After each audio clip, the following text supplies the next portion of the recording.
पौराणिक कहानियों में आपने कई देवताओं के स्त्री रूप के बारे में जरूर सुना होगा, लेकिन क्या आपने कभी ये सुना कि गणेश जी ने भी स्त्री रूप धारण किया था? जी हाँ, भगवान शिव और माता पार्वती के पुत्र गणेश जी का स्त्री रूप भी पुराणों में दर्ज किया गया है। विनायक गणेश जी के इस स्त्री रूप को विनायकी के नाम से जाना जाता है। धर्मोत्तर पुराण में विनायकी के इस रूप का उल्लेख भी किया गया है। इसके अलावा वन दुर्गा उपनिषद में भी गणेश जी के स्त्री रूप का उल्लेख दर्ज है, जिसे गणेश्वरी नाम दिया गया है। इतना ही नहीं, मत्स्य पुराण में भी गणेश जी के इस स्त्री रूप का वर्णन प्राप्त है। लेकिन कैसे गणेश जी ने स्त्री रूप धारण किया? इसके पीछे उद्देश्य क्या था? ऐसा क्या हुआ कि उन्हें स्त्री रूप लेना पड़ा? इसके पीछे की कहानी काफी रोचक है, जो माता पार्वती एवं अंधक नामक असुर से जुड़ी है। पुराणों में दर्ज इस कथा के अनुसार एक बार अंधक नामक दैत्य माता पार्वती को अपनी अर्धांगिनी बनाने में इच्छुक था।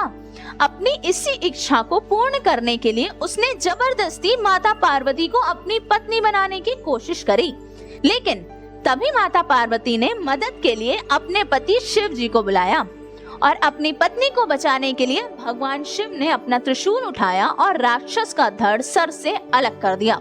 लेकिन वो राक्षस मरा ही नहीं, बल्कि जैसे ही उसे त्रिशूल लगा तो उसके रक्त की एक एक बूंद से एक राक्षसी अंधका उत्पन्न होती चली गई।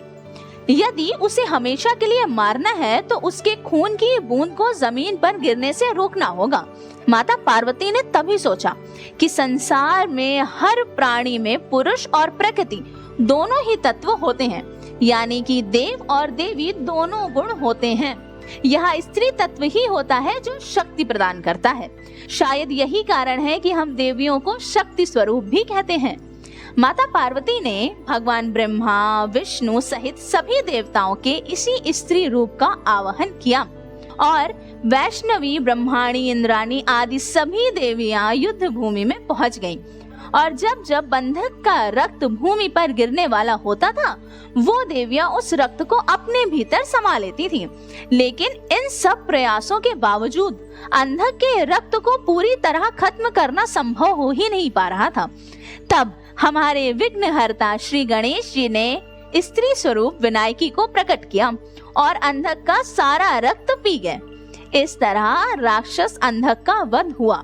जिस तरह भगवान गणेश को गणपति, लंबोदर, विनायक, गजानन, विघ्नहर्ता, गजमुख आदि अनेक नामों से जाना जाता है, उसी तरह भगवान गणेश के स्त्री स्वरूप को भी विनायक की गजमुखी, गणेश्वरी, गजाननी आदि नामों से जाना जाता है।